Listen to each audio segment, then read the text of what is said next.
sosialis, semuanya miskin semua, kalau kaya semua. Jadi susah untuk menyebut si negara sosial itu kaya atau miskin. Karena Pak semuanya sama, tidak ada pembedanya. Maka ini juga ada kelemahannya.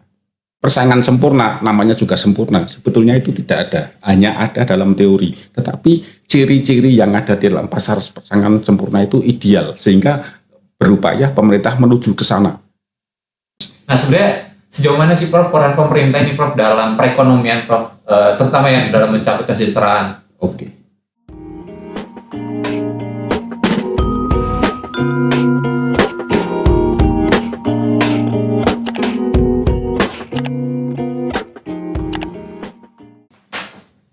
Selamat datang Ecopers di podcast Pendidikan Ekonomi Fakultas Ekonomi UNJ dengan saya Hanif Noval sebagai host dalam podcast kali ini.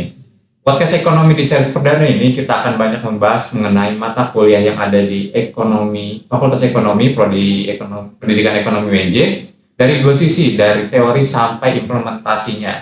Nah, spesial di episode pertama ini kita akan banyak membahas mengenai keuangan negara yang kita ketahui bersama bahwa peran pemerintah memiliki yang penting ya dalam mencapai kesejahteraan masyarakat. Nah, oleh karena itu, pada kesempatan kali ini kita kedatangan tamu yaitu Prof. Haryo Kuncoro Wiralaga. Beliau merupakan guru besar ilmu ekonomi di Fakultas Ekonomi UNJ dengan berbagai pengalaman seperti Direktur Riset di Socio-Ekonomi and Education Business Institute dan aktif menulis juga di berbagai media massa seperti Kontan, Investor Daily, Kompas, Bisnis Indonesia, Jawa Post, dan berbagai karya lainnya, seperti menulis buku tentang ekonomi moneter, studi kasus Indonesia, statistika deskriptif untuk analisis ekonomi, dan artikel-artikel yang terkait dengan keuangan negara seperti pengaruh transfer antara pemerintah pada kinerja fiskal pemerintah daerah, kota, dan kabupaten di Indonesia, dan berbagai karya lainnya. Selamat siang Prof. Terima kasih banyak sudah datang di podcast kali ini. Apa kabarnya Prof? Siap. Terima kasih sudah dilibatkan dalam program acara ini. Ini hal yang baru bagi saya. Alhamdulillah Prof. Ya Prof, pada kesempatan kali ini Prof yang episode pertama ini kita akan banyak bahas tentang keuangan negara. Nah mungkin kita sebagai pembuka Prof, apa sih Prof arti dari keuangan negara sendiri Prof? Ini saya jelaskan Prof. Oke, keuangan negara itu terjemahan dari bahasa Inggris public finance. Nah, public finance itu sebetulnya anak atau turunan dari ilmu ekonomi yang lebih tinggi lagi, yaitu ekonomi publik, public economics. Maka kemudian sering orang menyebutnya sebagai ekonomi publik, ada yang menyebutnya dalam mata kuliah disebut sebagai keuangan negara. Isinya sama, tetapi kalau kita lihat runtutan hierarkinya, mestinya ekonomi publik dulu, baru keuangan negara. Berarti lebih spesifik ya Prof terkait keuangan negara ini. Persis. Nah, mungkin yang kita ketahui Prof bahwa apa sih Prof ruang lingkup keuangan negara sendiri Prof dari segi pembelajarannya gitu. Oke, ini pertanyaan yang banyak luas ini. Sebetulnya awalnya adalah ada ekonomi, ada politik. Kemudian berkolaborasi jadilah ekonomi politik. Isinya masih banyak politiknya. Ekonominya malah porsinya kecil, maka turun lagi menjadi ekonomi publik, public economics. Intinya sebetulnya adalah peran negara di dalam perekonomian. Kalau kita bicara moneter, peran uang dalam perekonomian. Kalau kita bicara ekonomi, misalnya apa? Ekonomi industri, kita bicara perilaku pasar dalam peran perilaku pasar dalam perekonomian. Nah, di dalam ekonomi publik kita bicara peran negara di dalam perekonomian. Sektor publik sebetulnya bukan hanya pemerintah. Yang terkait dengan sektor publik kayak yayasan, kayak yang kaitannya dengan kepentingan umum itu masuk sektor publik. Nah, harus diakui bahwa sektor publik terbesar memang adalah negara, sehingga itu tadi peran negara dalam perekonomian. Nah, ke bawahnya nanti bisa dipilah, ada yang bagiannya ekonomi publik. Nah, sub dari pembahasan itu nanti masuk ke keuangan negara, termasuk keuangan daerah. Kan gitu. Sangat luas sebenarnya Prof ya dari keuangan negara ini ya, terutama peran pemerintah dari berbagai bidang ya, dari moneter, dari industri maupun yang lainnya. Nah kalau di prodi ekonomi sendiri Prof, apa sih Prof yang dipelajari di mata kuliah ini Prof? Karena saking luasnya tadi Prof. Oke. Berangkat dari kebutuhan. kebutuhan manusia kebutuhan manusia itu bisa dipenuhi dari dua, yaitu barang dan jasa. Barang dipecah lagi menjadi barang privat dan barang publik. Barang privat adalah barang yang bisa kita konsumsi, kita hasilkan, kita produksi. Nah, ada satu barang yang tidak ada keinginan, ada kebutuhan untuk itu, tapi tidak ada produsennya. Saya ambil contoh jalan. Jalan itu adalah barang publik. Orang butuh jalan, tapi tidak ada satupun yang mau menyediakan jalan. Maka pemerintah sektor publik tadi menyediakan menjadi suppliernya jalan. Maka jalan itu menjadi jalan umum, public goods. Sementara HP ini, podcast, peralatan-peralatan itu adalah barang privat yang bisa digunakan oleh individu. Esensinya barang publik, yang membedakan barang publik dan barang privat adalah dua hal, yaitu bisa dikecualikan dalam berkonsumsi. Ini minyak saya bisa melarang orang lain untuk menggunakan barang privat saya.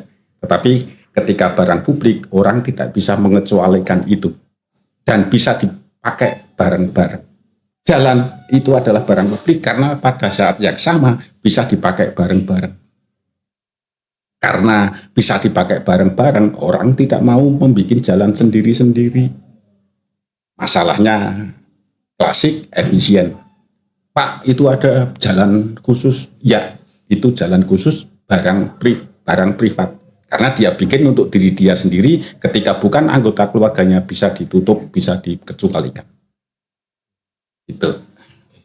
Nah, itu Prof. Nah, tadi menyangkut tadi juga ya bahwa peran pemerintah itu sangat penting. Tadi contohnya kayak kasus jalan itu Prof, dapat memudahkan orang dalam berpindah gitu. Kalau digunakan oleh privat ya maka bisa ditutup tuh jalan.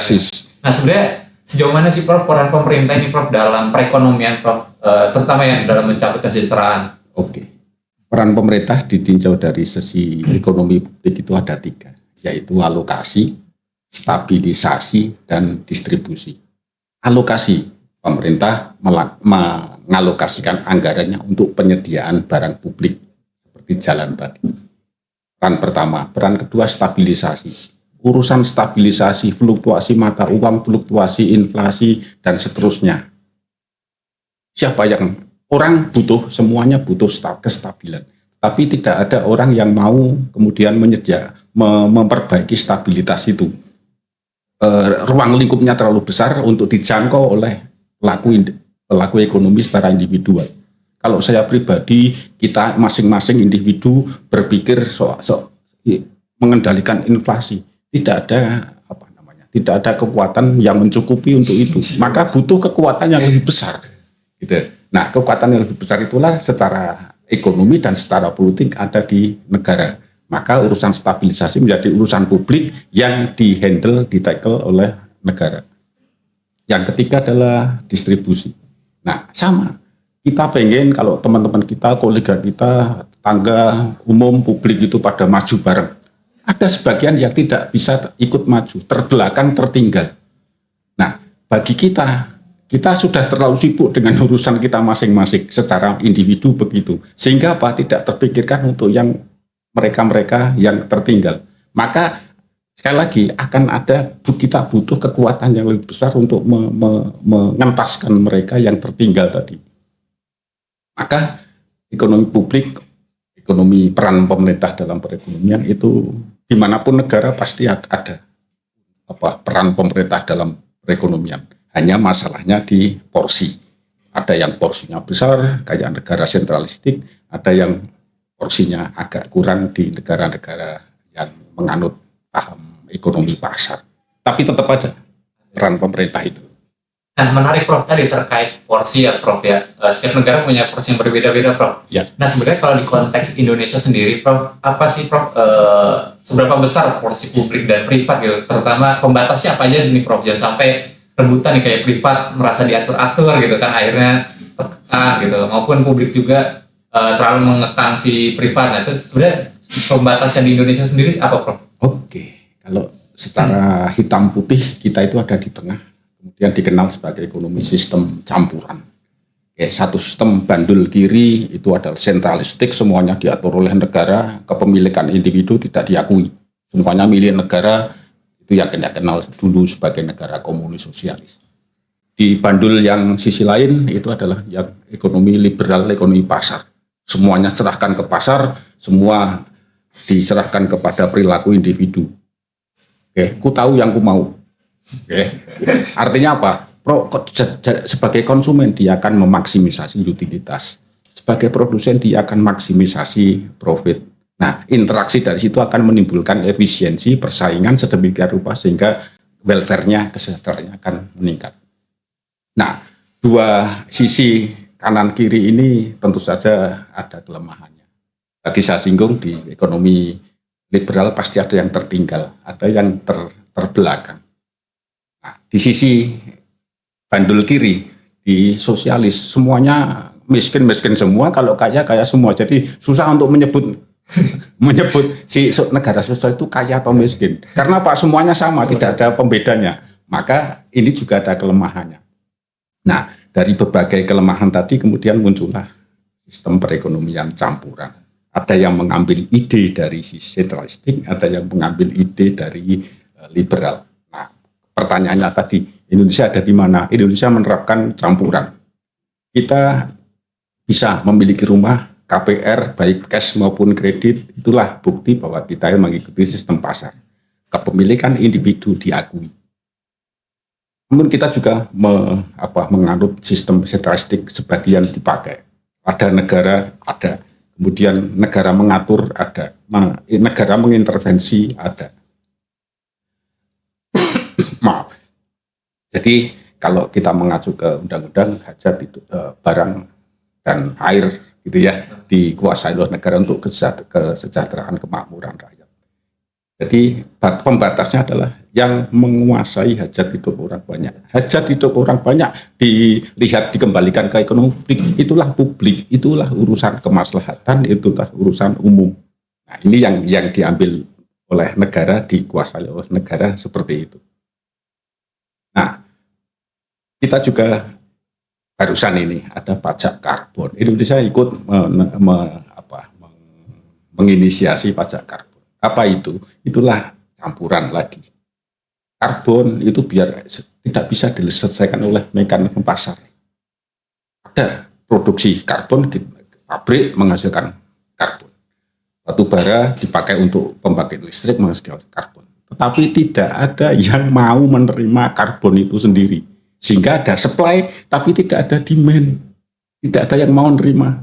Maka kemudian diregulasi sedemikian rupa sehingga pihak produsen karbonnya kena kewajiban, pihak konsumennya juga terlindungi. Apa itu? Itulah sistem ekonomi campuran yang dianut oleh Indonesia. Banyak contoh yang lain yang bisa diangkat gitu ya.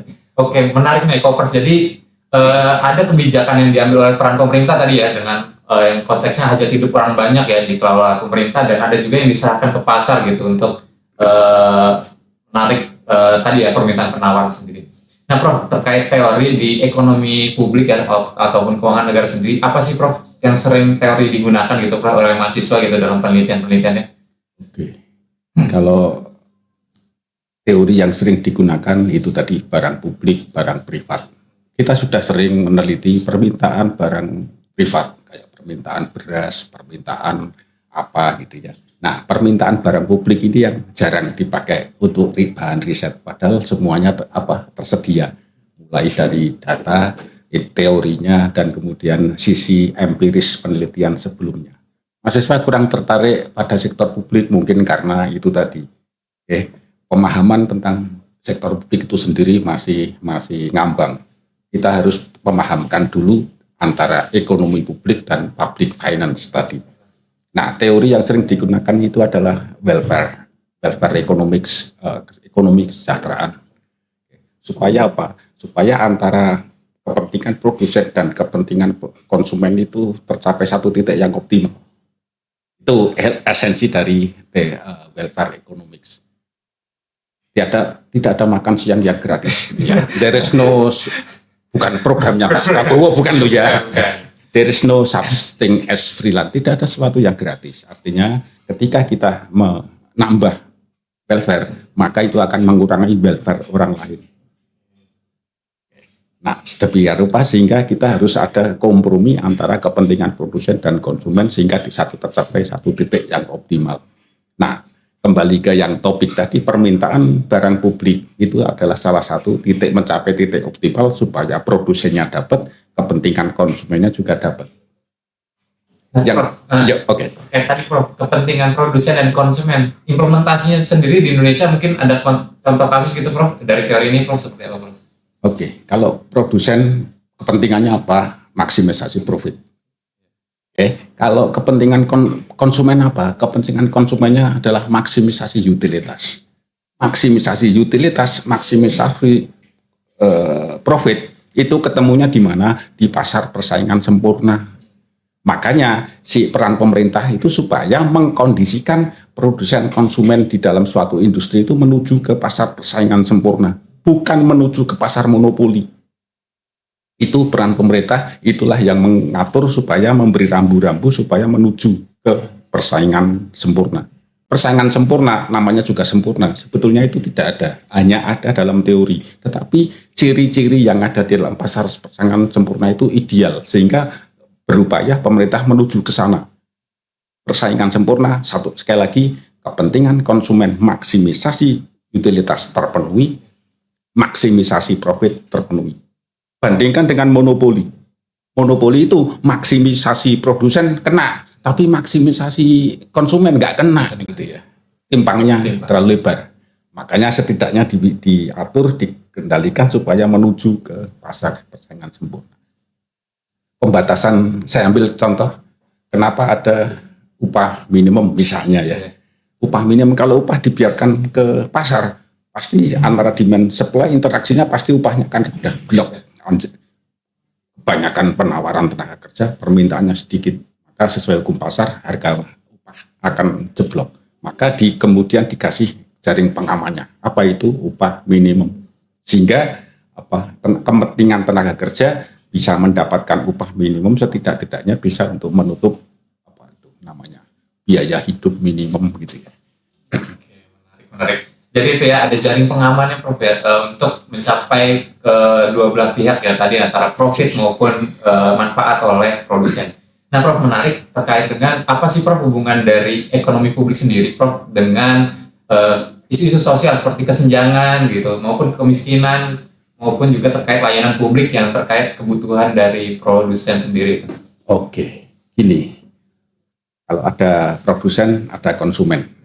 Oke, di atas itu interaksi antara produsen dengan konsumen itu ada di pasar output, pasar produk, pasar barang, pasar jasa. Interaksi antara konsumen dan produsen ada di bawah, yaitu interaksi di pasar input. Ada lowongan pekerjaan, ada yang lamar, ada kebutuhan kapital, ada yang punya kapital. Nah, sekilas dari situ, itulah ekonomi pasar yang tidak ada pemerintah. Mengalir pendapatan dari produsen ke konsumen, dibelikan untuk barang jasa, kembali lagi ke produsen, untuk membeli input lagi, kembali ke konsumen. Nah, isu-isu yang ada di situ, kenapa peran pemerintah muncul di situ? Pemerintah tidak masuk konsumen, juga tidak masuk kotak produsen. Pemerintah ada di luar. Artinya apa? Pemerintah itu tidak punya kapasitas sebagai konsumen yang memiliki resources. Pemerintah juga tidak punya kapasitas untuk memproduksi sebagaimana produsen. Maka fungsi stabilisasi, distribusi, alokasi, pemerintah itu mengambil pajak dari konsumen, kemudian didistribusikan, dikembalikan lagi ke konsumen. Inilah yang tadi untuk menanggulangi, mengadres masalah-masalah yang terbelakangan tadi. Ada ketimpangan antara yang bisa mencapai dan tidak bisa mencapai. Ada yang kaya, ada yang tertinggal. Nah, pajak yang diambil dari pemerintah itu untuk memberikan jaring pengaman pada yang terbelakang seperti ini. Ini yang tidak bisa diselesaikan oleh pasar itu sendiri. Udah, yang miskin lo, gue kaya, saya nggak peduli lo lah gitu ya. Apa urusan gue gitu kan. Nah, tapi ini menjadi urusan bersama ketika itu banyak. Kita tidak nyaman untuk menikmati makan kita ketika tetangga kita kelaparan. kita tidak bisa survive melaksanakan pekerjaan kita ketika di luar itu banyak yang nganggur. Kita sudah terserap, iya secara individu. Mereka belum terserap nganggur, iya secara individu. Kalau itu menjadi masalah bersama, yang nganggur dalam jumlah yang besar, ini menjadi masalah bersama. Nah, isu tadi, distribusi, kemiskinan, sosial, dan seterusnya, inilah konteks pentingnya peran pemerintah. Nah itu ya, jadi Ecopers, jadi pemerintah punya peran penting dalam mengalokasikan ya, dari tadi pajak yang diambil, terus yaitu peran pentingnya adalah mendistribusikan ya kepada orang-orang yang tadi ya tertinggal ya, untuk tidak adanya gap yang terlalu jauh gitu. Nah Pak Prof. Haryo, terkait dengan tadi ya, mungkin mahasiswa ini belum memahami terkait pentingnya ekonomi publik ya, implementasinya terutama ketika pasca lulus Prof, terutama ketika dia bekerja di sektor pemerintah, swasta gitu. Nah sebenarnya apa sih Prof terkait ketika manfaatnya yang didapat nih ketika mahasiswa mempelajari mata kuliah ini? Oke, ini aspek yang praktis dulu. Ketika kita sadar bahwa itu barang publik, tidak bersaingan dan bisa dikonsumsi secara bersamaan, maka kita tahu diri bahwa itu adalah barang publik, maka sikap kita setidaknya akan berubah. Ketika kita di jalan, kita tidak akan menggunakan jalan itu dengan cara mengganggu kenyamanan sesama pemakai jalan. Apa arti konkretnya ngebut? Ini jalan-jalan umum, betul. Anda punya hak untuk menggunakan itu, ya. Tapi jangan lupa bahwa hak orang lain juga punya hak yang sama untuk menggunakan jalan itu. Sekali lagi, jalan adalah jalan publik, sehingga kita tidak bisa menggunakan sebagaimana itu barang privat. Itu yang praktis dulu. Setelah memahami banyak tentang ekonomi publik, termasuk keuangan negara, termasuk kita sadar bahwa kita adalah warga negara. Warga negara kewajibannya adalah membayar pajak sesuai dengan kriteria perundangan yang berlaku. Tentu saja ini saya bukan penyuluhan pajak ya, tetapi ini memang kewajiban kita sebagai warga negara yang terkena klasifikasi sebagai wajib pajak, memang harus bayar pajak. Negara tadi saya bilang, dia tidak punya kapasitas sebagaimana konsumen, dia tidak punya kapasitas sebagai produsen. Dia hanya menjadi distributor, mengambil pajak dari masyarakat, kemudian dikembalikan lagi ke dalam masyarakat untuk mendudukan jaring pengaman di sekitar itu.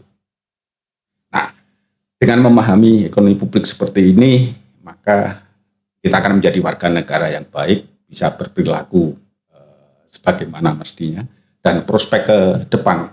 Semua yang kita lamar, ujung-ujungnya toh akan berhubungan dengan sektor publik. Dan sektor publik yang terbesar adalah pemerintah. Dengan menyadari seperti itu, bahwa kita adalah bagian dari sektor publik, maka dimanapun kita akan berada, akan mengabdi, akan berkarya, pasti akan berhadapan dengan pemerintah. Jadi produsen perlu izin. Itu sektor publik yang akan membuat usaha kita legal. Izin usaha gitu. Izin usaha, betul. Iya. Itu membuat usaha kita menjadi legal. Tidak gelap dalam tanda petik, kemudian secara yuridis formal juga diakui. Nah, sebagai konsumen sama tadi, kita sebagai konsumen menjadi konsumen yang baik di dalam barang konsumsi yang kita konsumsi itu harus kewajiban yang harus kita tunaikan. Misalnya apa? Pajak pertambahan nilai. Ya. Nah gitu Ecopers. Jadi Ecopers jadi lebih tahu gini manfaat dari belajar ekonomi publik ya. Bagaimana ternyata yang kita lakuin itu sebagai warga negara yang baik. Tadi contoh, ternyata tujuan pajak ini adalah mendistribusikan ya dari apa yang kita gunakan selama ini, entah itu makan atau pajak-pajak lainnya ya. Nah terkait selanjutnya Prof, terkait riset ke depan nih Prof, apa sih Prof yang menarik di ekonomi publik ini untuk teman-teman Ecopers teliti gitu Prof? Menarik untuk dikaji lebih lanjut. Oke. Saya kontemporer, mengambil isu kontemporer. Pemerintahan ke depan akan menerapkan program makan bergizi gratis. Itu ditanggung oleh negara, menggunakan uang negara karena dipandang masih banyak yang kekurangan atau tidak mengkonsumsi gizi sebagaimana standar normal. Nah, yang menjadi mengusik bagi kita adalah keuangan negara tadi. Apakah keuangan negara cukup untuk membiayai program itu? Kalau tidak cukup, maka kemudian akan terjadi pergeseran anggaran.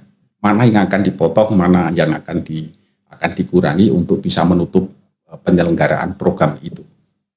Nah, yang menarik, di saat yang sama, PPN, pajak pertambahan nilai, akan naik dari 11% menjadi 12%. Artinya apa? Sekali lagi pemerintah itu hanya mengambil dan mendistribusikan.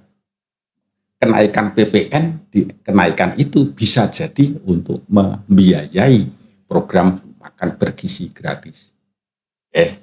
Yang bayar PPN, yang terkena PPN kan barang-barang yang bukan, maksud saya barang sekunder.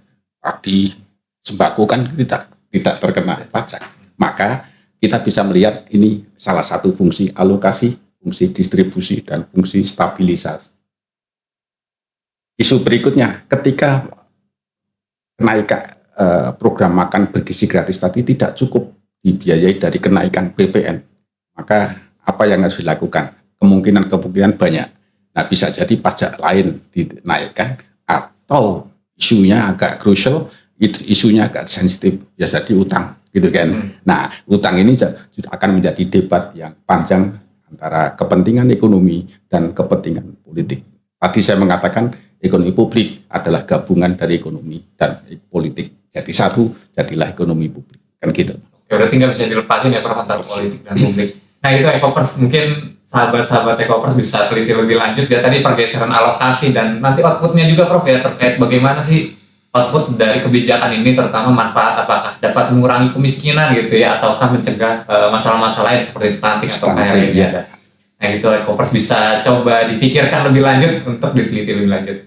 Nah terkait ini Prof, referensi juga referensi buku yang mungkin Ecopers bisa baca ya Prof, atau artikel-artikel menarik gitu Prof, tulisan siapa yang bisa coba digali lebih dalam terkait ekonomi publik ini Prof? Oke, ilmu ekonomi itu ilmu sosial.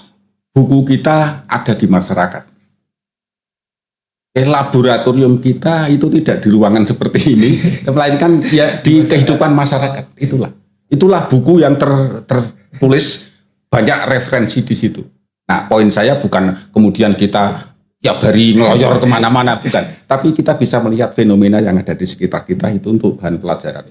Kan mengambil hikmah itu jauh lebih berharga daripada memiliki buku tapi tidak pernah dibaca. Oke, pertama itu. Kedua, kalau saya dulu pernah pegang ekonomi, baik ekonomi publik maupun ekonomi moneter, di samping buku teks, saya selalu menyisipkan artikel, paper. Jadi isu sekarang ini, isunya misalnya isu fiskal, maka akan muncul fenomena fiskal, kemudian dianalisis oleh para pakar yang muncul di koran-koran itu. Walaupun itu hanya sekilas, tetapi itu bisa menjadi wahana bagi kita memperluas cara pandang kita menganalisis persoalan yang sedang terjadi. Itu yang kontemporer. Nah, bagi mahasiswa yang sedang mengambil teorinya, belum sampai ke tahap implementasi, bisa back to basic, membaca buku-buku ekonomi publik. Tapi sayangnya itu adalah bahasa asing dan itu merujuk pada environment di barat. Beda ya Prof ya, tadi ya ekonomi publik di Indonesia ya tadi ya campuran dengan ya. Tapi untuk bisa menjadi pembuka jalan bagi kita untuk belajar ekonomi publik, mulai dari yang klasik, yang legendaris gitu ya, Musgrave, MUSGRAV gitu ya. Itu bisa jadi pegangan awal apa itu ekonomi publik, bagaimana penerapannya dalam kehidupan sehari-hari. Mundur sedikit ke sini, karya dari pemegang hadiah Nobel, Stiglitz, itu ada Economics of Public Sector. Di Musgrave tadi Public Finance, di bukunya Stiglitz Economics of Public Sector. Nah, kalau saya sendiri juga nulis buku, ini sekalian promosi, sekalian promosi, saya nulis juga buku ekonomi publik dengan kasus Indonesia, kumpulan dari itu tadi, opini, fenomena, analisis saya di media massa, saya kumpulkan jadi satu untuk menjadi satu buku. Tapi itu bukan buku referensi, tetapi buku hasil analisis fenomena yang setengah terjadi beberapa tahun belakangan. Bisa dibaca di mana tuh Prof kalau sahabat Ecopers pengen tahu? Nanti kalau ngambil mata kuliah saya kasih gratis. Nah, jangan lupa untuk ngambil mata kuliah ekonomi publik ya. Oke. Nah itu menarik Prof, karena Prof sering menanggapi isu-isu terkini ya Prof ya di media massa, dikumpulin jadi satu. Oke, selanjutnya Prof terkait dengan saran untuk mahasiswa Prof, gimana agar tertarik mempelajari ilmu bidang ekonomi publik ini? Oke, ini pertanyaan paling sulit bagi saya gitu ya, yang ngajar ekonomi publik. Kalau ditanya bagaimana membuat mahasiswa tertarik, itu tidak ada cara lain selain dari mahasiswa itu sendiri. Mahasiswa harus punya ketertarikan. Rasa ketertarikan itu bisa dipicu dari pengamatan dari sekelilingnya. Nah, poin saya sebetulnya adalah Anda harus menimbulkan, memelihara, menjaga rasa ingin tahu tentang belajar sesuatu. Entah itu ekonomi publik atau ekonomi yang lain atau mata kuliah yang lain. Rasa ingin tahu itulah yang menjaga Anda untuk selalu minum. Anda akan selalu membaca buku, membaca hal-hal lain yang terkait dengan bidang tertentu. Belajar sesuatu dengan rasa ingin tahu itu berbeda dengan belajar hanya karena kurikulum. Maka teman-teman mahasiswa saya sarankan apapun mata kuliahnya, jaga rasa ingin tahu itu.